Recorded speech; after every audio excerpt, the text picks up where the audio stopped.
Bonsoir à tous, bienvenue sur le plateau d'À la Source. Dans cette édition, nous reviendrons bien évidemment sur la manif pour tous qui a coloré de bleu, de blanc et de rose le bitume des beaux quartiers parisiens le week-end dernier. Pour parler de cette actualité, nous retrouverons dans quelques instants notre invité Antoine Renard, président des associations familiales catholiques, les AFC. Bonsoir. Bonsoir. Et Antoine Dabondo, rédacteur en chef à Pèlerin. Bonsoir. Bonsoir. Au programme de ce journal, nous parlerons aussi du pape François, de l'évangélisation dans une prison pour mineurs, de Rocamadour qui fête les 1000 ans de son pèlerinage et de la persécution des Coptes au Moyen-Orient. Mais commençons par la Semaine Sainte. Vous le savez bien, nous voilà entrés dans le cœur de l'année liturgique qui nous mène au dimanche de Pâques, le dimanche de la résurrection, cœur de la foi chrétienne. Pour entrer de plein pied dans cette semaine, les étudiants du Grand Ouest ont pris la direction du Mont-Saint-Michel. Une marche en short, bottes, lampes et gilets jaune fluo sous une météo heureusement clémente. Un millier d'étudiants a médité sur la joie. Plus précisément sur la spécificité d'une joie qui comble toutes les attentes, la joie du Sauveur reconnu, accueilli et reçu. D'autres étudiants venus de 10 diocèses de la région parisienne ont marché eux aussi, mais en direction de Chartres. Le thème de ce 78e pèlerinage des étudiants était le même que celui des GMJ de cet été à Rio. Allez donc de toutes les nations, faites des disciples. Olivier de Kéranfleck marche avec eux samedi matin. Au beau milieu du département d'Eure-et-Loir, ce groupe de pèlerins marche depuis le petit matin. Loin de leurs habitudes quotidiennes, ces jeunes sont venus vivre une aventure humaine, mais pas seulement. C'est important juste avant la semaine sainte de faire un peu le point sur l'année et la rentrée et toutes les choses qu'on ne peut pas faire quand on est à Paris. Quelques heures de marche plus tard, les pèlerins se retrouvent pour une pause. Un court moment pour souffler et cheminer spirituellement.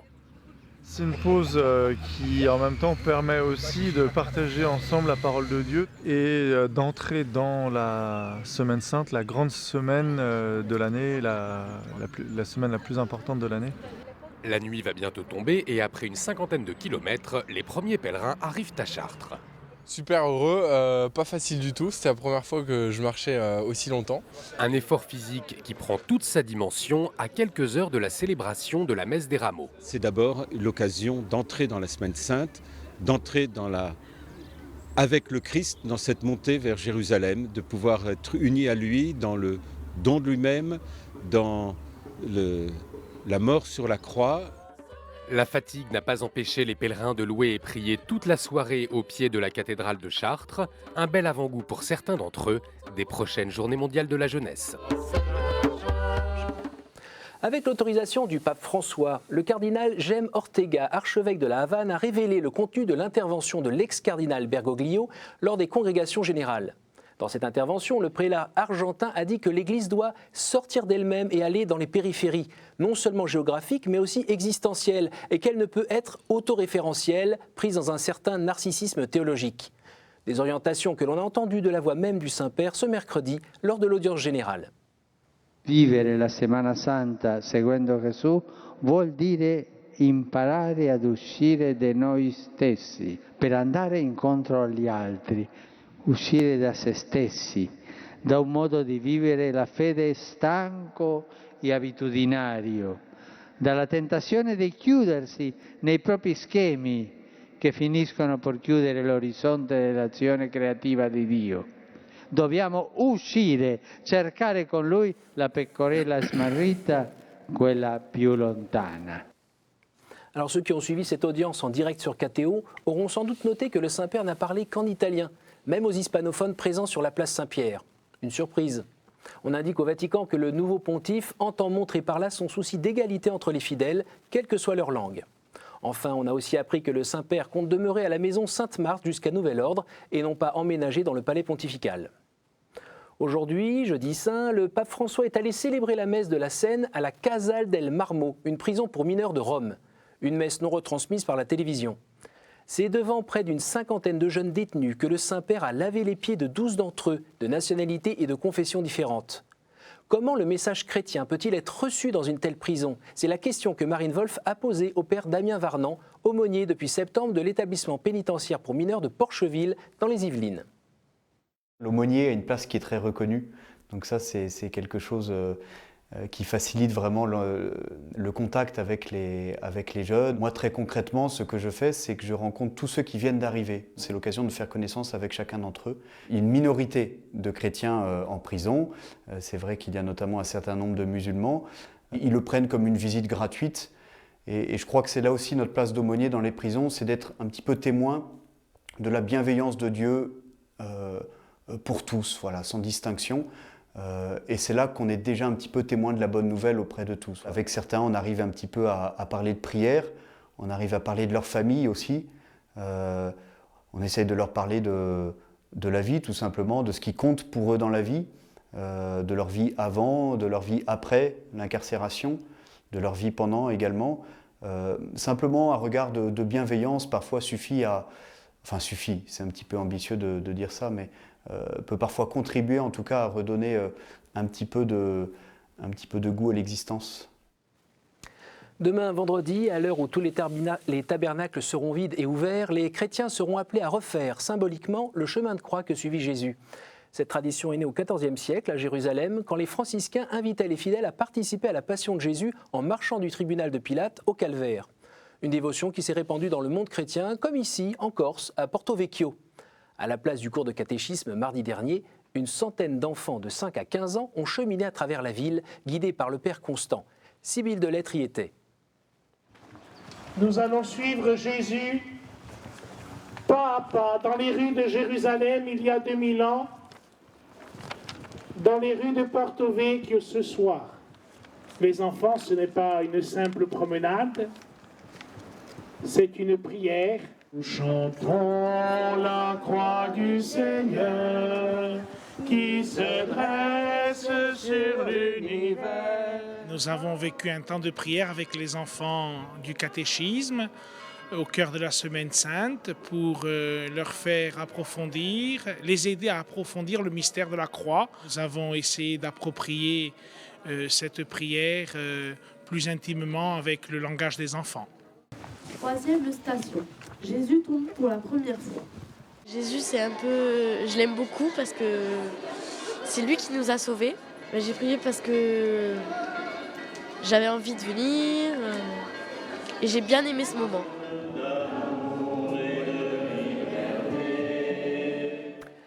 Bonne nouvelle, près de 5000 jeunes et adultes seront baptisés dans toute la France lors des célébrations de la Vigile pascale de samedi soir et des messes de Pâques du dimanche. Parmi eux, Hélène, parisienne. Olivier de Kerenfleck l'a rencontrée à la veille de ce grand moment de sa vie de foi. À 47 ans, Lina va se faire baptiser samedi prochain au cours de la Vigile pascale. Ce matin-là, cette mère de 3 enfants se rend chez celle qui l'a accompagnée dans son catéchuménat.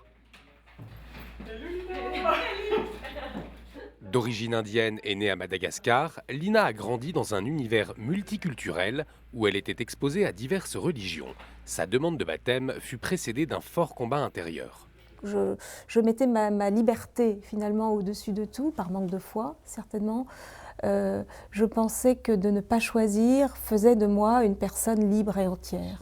Mais au cours de l'année 2010, Lina choisit de rencontrer pendant près d'1 an l'équipe de catéchuménat de la paroisse Saint-François de Sales à Paris, sans pour autant exprimer le souhait de recevoir le baptême. Ne disant pas qu'elle voulait être baptisée, et le fait de l'interpeller et de lui dire « et toi », j'ai vu cette émotion qui la submergeait. J'ai senti à quel point aussi elle était aimée et attendue de Dieu, mais qui respectait infiniment sa liberté jusqu'au bout. Et puis un autre catéchumène du groupe lui propose de partir en voyage en Terre Sainte. Et à Gethsémani, au Jardin des Oliviers, dans ce lieu où le Christ, en agonie, se prépare à entrer dans sa passion, et déjà dans sa passion, mais l'accepte. Et j'ai entrevu un chemin nouveau. Et voilà, je me suis levée, j'ai choisi de m'y engager. Depuis, Lina prie régulièrement dans sa paroisse en attendant son baptême, un grand jour où Lina a choisi de prendre le nom de Hélène, Sainte Hélène, qui se rendit elle aussi en Terre Sainte en 326. À la porte de Versailles, où il a ouvert ses portes vendredi 22 mars, le Salon du Livre s'est terminé lundi soir. Cette année, le prix de littérature religieuse a été décerné à Magda Hollander-Lafont pour son livre « 4 petits bouts de pain », le témoignage poignant de celle qui a connu Auschwitz et y a pourtant trouvé de belles raisons de vivre. La Bible des familles, aux éditions DDB, un livre qui donne à chacun l'envie de se plonger dans les écrits bibliques, a eu également droit à une mention spéciale. Toujours au rayon bibliothèque, les premiers livres du et autour du pape François sont déjà disponibles. Magnificat publie Amour, service et humilité, tandis que les éditions Parole et silence proposent Seul l'amour nous sauvera. Marine Wolf est allée à la rencontre de ses éditeurs. C'est une œuvre qu'il a écrite pour prêcher une retraite aux évêques espagnols et qu'il a repris après en livre. La thématique qu'il aborde, vous savez, c'est un peu celle des exercices spirituels de Saint Ignace. C'est la lutte de l'étendard du bien et de l'étendard du mal, et de choisir, et il met chacun en demeure de choisir sous quel étendard il veut livrer sa vie.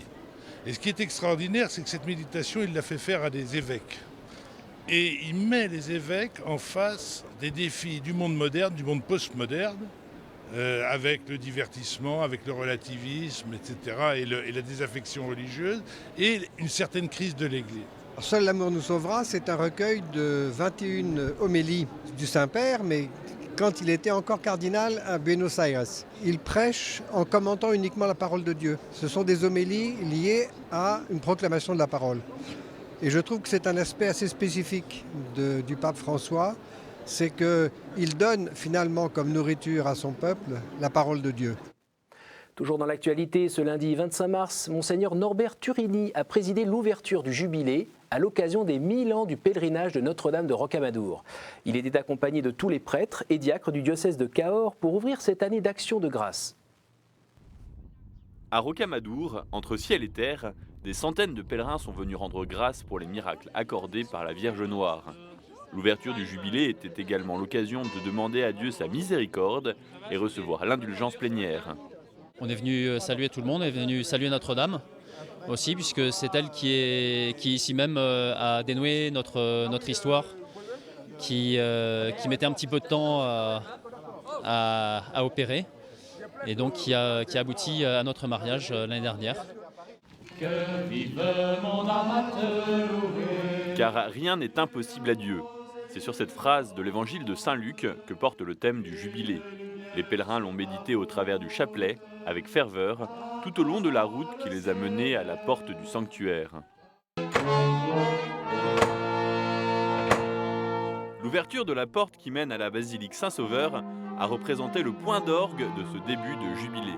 Ce millénaire consacre une histoire d'amour qui a commencé il y a 1000 ans, où Marie est venue à la rencontre des gens d'ici. Et puis depuis 1000 ans, on a chaque année plus de 1 million de visiteurs, parmi lesquels il y a une tranche notable de pèlerins, sans compter aussi tous ceux qui viennent comme visiteurs et puis qui repartent d'ici en recevant ce qu'ils n'étaient pas venus chercher. À flanc de rocher, à Rocamadour, l'espérance est ferme comme le roc. C'est dans cet état d'esprit que le clergé et les fidèles ont confié les nombreux événements à venir du Jubilé à la Vierge Noire. Une année jubilaire qui se terminera le 8 décembre 2013 et dont nous aurons l'occasion de reparler sur KTO.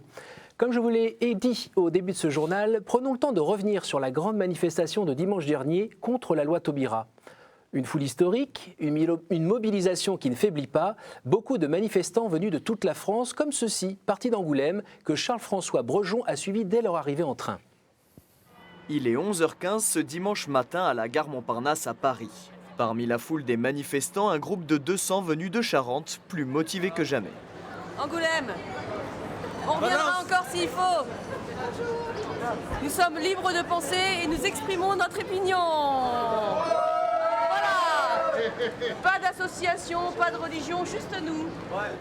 Sur le trajet vers la manifestation, les préparatifs sont de rigueur. Tracts, autocollants, banderoles, drapeaux qui portent haut les couleurs de la manif pour tous et les slogans bien sentis. Les slogans et les affiches qui sont présentées sont plus offensives, comme on le voit. Comme un encouragement, le petit groupe trouve quelques soutiens là où il ne les attendait pas forcément, dans le métro ou dans la rue. Charente, venez! Les Charentais arrivent enfin à destination pour rejoindre l'avenue de la Grande Armée et les centaines de milliers d'autres manifestants. Avec près de 1000 cars et 10 trains spéciaux affrétés, sans oublier les milliers de places de covoiturage proposées pour rejoindre Paris, la Manif pour tous a su mobiliser une nouvelle fois la province. En 2 mois, la mobilisation n'a pas faibli et la grogne, elle, ne cesse d'augmenter. 1 400 000 participants étaient dans la rue selon les organisateurs. 300 000 selon la police. Comme pour la manifestation du 13 janvier, il y a une nouvelle querelle sur les chiffres, ce qui paraît incompréhensible vu les moyens techniques qui permettent aujourd'hui de compter avec précision dans l'infiniment grand et dans l'infiniment petit. Vous l'avez vu et vous l'avez entendu partout, cette manifestation a été émaillée d'incidents entre la police et une centaine de personnes. Reste un fait indiscutable, cette manifestation contre la loi Taubira a été un succès inattendu, un des 3 plus grands rassemblements protestataires de ces 30 dernières années. Mercredi matin, une conférence de presse a été organisée par le collectif La Manif pour tous. Une conférence qui a commencé de manière plutôt originale et où Pierre Berger, le milliardaire rose, ardent soutien du mariage gay, a été directement visé. La conférence de presse de la Manif pour tous avait débuté normalement hier à Paris, mais elle a rapidement été perturbée. La préfecture nous demande, à l'heure où je vous parle, d'évacuer les lieux, parce que soi-disant il y aurait une bombe dans ce café, nous avons envie à sortir. C'est Pierre Berger lui-même qui fait circuler, qui retweet des messages disant si une bombe explose sur les Champs-Élysées le 24 mars, ne comptez pas sur moi pour pleurer.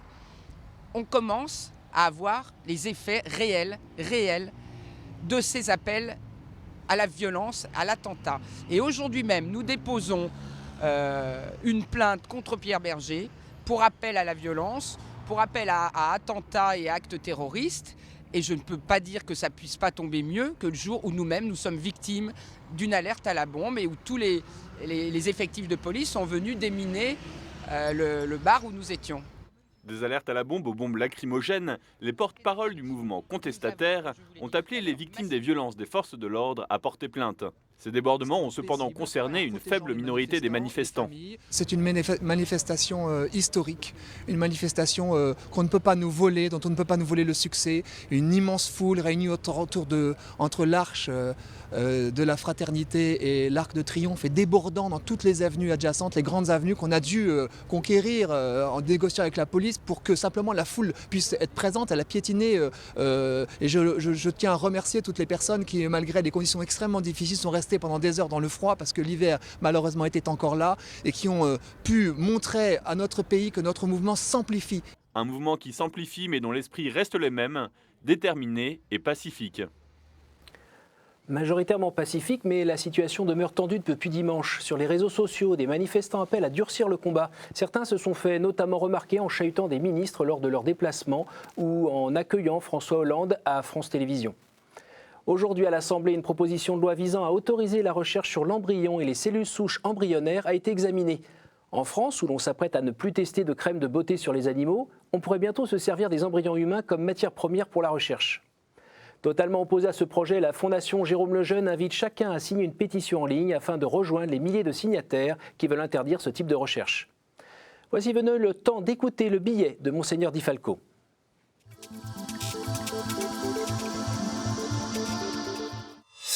Bonjour. À l'heure où les chrétiens revivent la mort et la résurrection du Christ, nous pouvons penser à celles et ceux qui, comme lui, portent des croix bien trop lourdes sur leurs fragiles épaules. La croix est plantée au cœur de notre vie quand nous nous reconnaissons impuissants devant la misère du monde, lorsque, regardant en vérité au fond de nous-mêmes, nous nous reconnaissons minables, quand nous ne parvenons pas à aimer les autres, quand nous ne nous aimons pas nous-mêmes et quand nous ne savons pas nous laisser aimer, nous laisser pardonner. La croix est plantée au cœur de notre vie quand par lâcheté nous refusons de répondre à l'appel du Christ alors que nous l'avons clairement perçu. Elle est plantée aussi quand les choix de vie que nous faisons ne sont pas compris, admis par ceux que nous aimons. La croix est plantée au cœur de notre vie lorsque, face à la douleur des autres, nous ne trouvons pas les mots qui apaisent et consolent. Lorsque, confrontés à la mort, nous ne savons balbutier que quelques phrases toutes faites, vides d'espérance. Quand le doute nous envahit et que montent à nos lèvres des cris de révolte. Lorsque nous tournant vers Dieu, nous lui adressons ces paroles « Mais si tu existes, comment peux-tu accepter toute cette souffrance ?» La croix est plantée au cœur de notre vie lorsque la désunion s'installe et que nous n'avons plus la force de prier l'Esprit qui fonde l'unité. Quand au plus profond de notre désespoir, comme le Christ, nous crions « Père, pourquoi m'as-tu abandonné ?» Combien pèse la croix sous laquelle le Christ est écrasé? Lui seul le sait, parce que lui seul connaît le poids de la haine, du mensonge, de l'injustice, de l'égoïsme, de la jalousie, de l'intolérance, du désespoir et du doute. Souvent, je demande à Dieu de nous donner un peu de sa force pour traîner nos croix, celles de nos peurs, peur d'être seul, peur d'être malade, de vieillir, de mourir, peur d'être abandonné, rejeté, peur de ne pas réussir, peur de ne pas être reconnu, accepté, peur de ne plus être aimé. Dieu qui fait les croix fait aussi les épaules et nul ne l'égale dans l'art des proportions, dit saint Augustin. Alors, quand dans notre vie se profile l'ombre de la croix, c'est aussi que pointe la lumière. Il n'y a pas d'ombre sans lumière, et celle qui dessine les contours de la croix est la lumière de la résurrection. Je vous souhaite une belle fête de Pâques. Merci Monseigneur pour ce billet. Nous vous retrouverons ici dans 2 semaines. Jetons maintenant un coup d'œil à vos hebdomadaires chrétiens.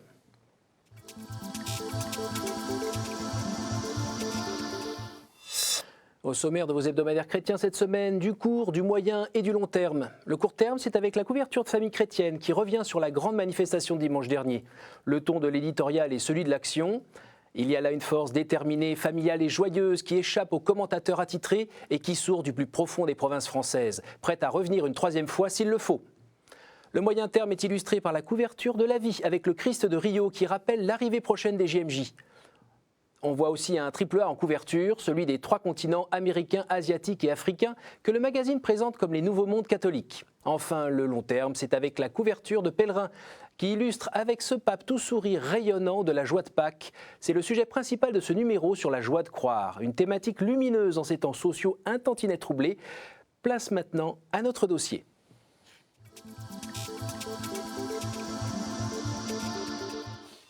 Alors tout d'abord, je tiens à préciser que cet entretien a été enregistré avant l'intervention du président de la République aux 20h de France 2. Antoine Renard, on le voit bien, la situation a l'air bloquée entre un gouvernement qui fait la sourde oreille et des opposants qui ne démordent pas. Comment pensez-vous que nous allons sortir de cette impasse ? Ça, j'en sais rien. Mais en effet, vous avez raison, cette situation est très préoccupante parce qu'il y a un décalage incroyable entre cette foule qu'on a vu arriver tout à l'heure dans le reportage, qui en effet est joyeuse, détendue, qui n'a aucune arrogance, qui ne dit même pas qu'elle est sûre de ce qu'elle défend. Elle vient simplement défendre des choses naturelles et elle le dit avec sourire et humour. Et en face, il y a un bloc de silence, il y a le déni de la réalité, il y a le mensonge obstiné, conduit par, justement à l'inverse, des gens qui ont l'air tellement sûrs d'eux que ce décalage montre bien que la sortie n'est pas gagnée. Oui, mais on est d'accord, c'est quand même 2 forces qui s'opposent frontalement. Ah oui. Et il n'y en a pas une qui a baissé. D'aucun côté, vous voyez quoi ? C'est l'explosion, c'est quoi ? Il y a à l'évidence un risque, mais je pense justement que la maîtrise de ces nerfs, de ces émotions et de cette force tranquille qui prend progressivement conscience de sa réalité, elle est du bon côté, elle est bien orientée. La difficulté de tout ça, c'est qu'on traverse une crise multiforme, avec tellement d'éléments de crise qu'on ne sait plus d'ailleurs ce qui est cause et ce qui est conséquence. Mais nous avons bien une crise politique. Nous avons à l'évidence une crise de nos institutions, de la façon dont ça fonctionne et de la façon dont le peuple est conduit. Il s'en rend compte, il le dit, et avec grande surprise, parce que la première surprise, dès le 13 janvier, c'était pour chacun de voir qu'il y en avait autant d'autres. Et puis ensuite, il y a eu des messages disant « Bon, vous feriez bien de réussir en une fois parce qu'on n'en fera pas une deuxième ». Ce qui a laissé un flou. Est-ce que la seconde sera réussie ? Justement, Antoine, vous avez été surpris par cette mobilisation dimanche dernier ? La deuxième manifestation, oui. Je crois que tout le monde a été surpris, y compris les organisateurs. Mais parce que je pense justement qu'il y a une lame de fond, quelque chose qui travaille en profondeur le pays. On a vu quelques-uns des manifestants qui ne viennent pas... le 13 janvier, c'était manifeste. On ne venait pas au nom d'un impératif politique, on venait vraiment défendre des convictions. La deuxième manifestation a pris une coloration un peu différente. On a vu un durcissement du ton et, j'allais dire, face au silence et à l'inaction du gouvernement, le ton se politisait un petit peu plus. Moi, je ne crois pas qu'il y ait il y a des risques de débordement, oui, de certains groupes, etc. Je crois que la majorité des manifestants n'ont pas l'habitude de ces grandes manifestations. Et c'est peut-être ça, d'ailleurs, qui a causé certains incidents. Je pense que les gens resteront calmes, mais en revanche, marquera les esprits le fait que depuis des mois, on va dire depuis le mois d'août, grosso modo, le gouvernement ferme la porte à toute discussion. Il est encore temps, malgré tout. On a vu des lois votées et retirées, parce que la rue continue de se mobiliser. On peut juste espérer que cette mobilisation, si elle devait se poursuivre, se fera toujours dans l'ordre, sans récupération politique et sur le même motif, non à une loi ordinaire, qui passera selon les standards républicains, mais qui déstabilise quand même profondément l'idée que l'on se fait de l'organisation sociale, de l'affiliation et du mariage. Alors, si les gens restent sur ce motif-là, alors il y aura un divorce, je m'excuse de ce mauvais jeu de mots, durable entre une large partie de l'opinion et ce gouvernement, et ce sera une crise politique dans la durée qui s'installera dans le pays. Vous y croyez, vous, à ce gouvernement, ce président qui pourrait, justement, avec ce travail régulier de mouvements d'opinion dans la rue, calme, serein? Voilà, je veux y croire. Je n'ai naturellement aucune certitude. Mais qu'est-ce que vous avez à dire sur les débordements? C'est le président de la République qui a les choses en main. Lui peut prendre une décision. On voit bien que son gouvernement, il agit en exécution d'un programme. D'ailleurs, il ne cesse de rappeler que c'était une des promesses du président de la République. S'il veut revenir sur une promesse, il n'y a que lui qui peut le faire. Donc tous les autres se comportent en exécutant. Le chef de l'État, maintenant, il est évidemment placé devant ses responsabilités. Alors comment j'explique ces débordements? Je crois c'est simple, une double méprise de chaque côté. Vous avez d'un côté la police et les gendarmes qui ont reçu des instructions contradictoires. Il y a une erreur très grave de la préfecture de police d'avoir sous-estimé l'ampleur de cette manifestation et de ne pas avoir vu que le terrain donné n'était pas suffisant. Et ensuite de ça, en effet, des instructions contradictoires. Oui, c'est ça. Eux-mêmes annonçaient 100 000. Nous, on n'a jamais annoncé ce chiffre. Bon. Et ensuite de ça, alors, en effet, des gendarmes ont dit à des gens, je sais très bien, on en a de multiples témoignages, mais si, bon, c'est bouché par là, c'est un peu coincé, ben, passez donc par ici. Et ils les ont laissés tranquillement passer par la place de l'Étoile.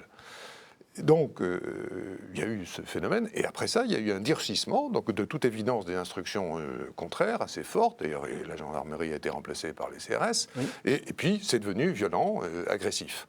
Du côté des manifestants, c'est tout aussi vrai qu'il y a des gens qui de bonne foi se sont retrouvés au milieu de la place de l'Étoile, puis finalement aux Champs-Élysées parce que rien ne les en empêchait, et d'autres qui étaient un peu plus déterminés, si l'occasion se présentait, à franchir le pas. Cette double méprise a conduit à des incidents qui sont vraiment totalement déconcertants. Vous avez entendu parler de la lettre de Monseigneur Brouvet qu'il a envoyée à ses diocésains à propos de la résistance de l'âme, la résistance spirituelle? Oui, bien sûr. Moi, je peux que saluer les évêques qui donnent une parole de foi sur les événements de nos vies. Il faut bien qu'on éclaire tout ça de cette façon.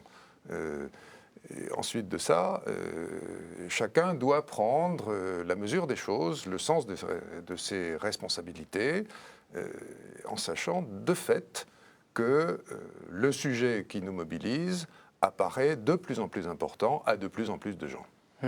Et comment le pèlerin accompagne justement cette manifestation, le développement de ces manifestations, puis ce qui va arriver demain? On n'est pas simplement observateur de ce phénomène de société, on est aussi, j'allais dire, un journal qui porte des convictions. Notre souci aujourd'hui, c'est d'éviter le rapport de force, la confrontation. Sans chercher de coupable dans cette affaire, pour l'instant, l'idée quand même forte qui émerge, c'est que c'est, j'allais dire, la fin de non-recevoir du gouvernement qui provoque un état de tension. Mais c'est aussi de la responsabilité du politique que de sortir de ce rapport de force pour ne pas se laisser imposer par la rue quelque chose dont il ne veut pas. Il y a, je pense, l'espace politique, avec un peu d'intelligence et de détermination de la part de ce gouvernement, pour sortir de ce rapport de force, en décrétant non pas, par exemple, le retrait de la loi, qui sera vraisemblablement voté, mais on peut tout à fait imaginer un moratoire qui permette d'organiser un grand débat de société, un grand débat qui mette tous les arguments sur la table, parce que pour l'instant, ça a été fait par la société civile, je veux dire, contre toute attente.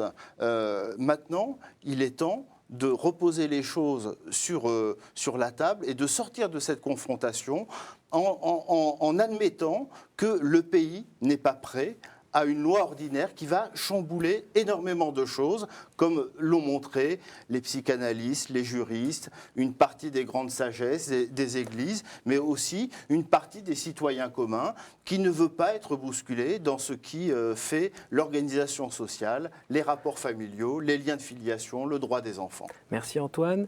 Une dernière question. Est-ce que, en tant que président des associations familiales catholiques, vous avez quelque chose à dire aux familles un peu sur le plan spirituel en cette semaine sainte, quoique nous sommes en train de terminer? N'ayez pas peur. N'ayez pas peur. Merci beaucoup messieurs, merci pour cet échange et merci à vous chers téléspectateurs pour votre fidèle attention. Bonne fête de Pâques, attention à votre foi et rendez-vous ici à la semaine prochaine.